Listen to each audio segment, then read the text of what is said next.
waliwo katonda byayagala okukuwa, waliwo katonda kyayagala okufuula, waliwo level kwayagala okutwala. Start to rise. Ebirala byonna ebikwagazisa katonda bijje nga luvannyuma, naye omukwano n'okwagala kwe yakulaga kubeere nga nnamba emu.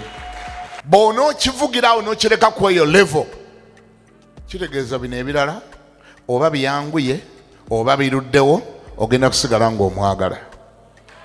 Tewali lunaku lw'ogenda kufuna attitude ogambe namusabye omwami aluddewo, kati engeri gy'aluddewo nange obulokole ngenda bukendeeza.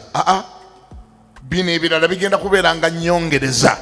Olede mu foundation ng'olina kye yakukolera ekitakyuka, ekimukwagazisa buli kaseera, oba emmotoka zirudde okujja, oba obufumbo bwe bukereyo okutuuka, olede olina ekimukwagazisa, si ggwe omubanja, ye yakubanja.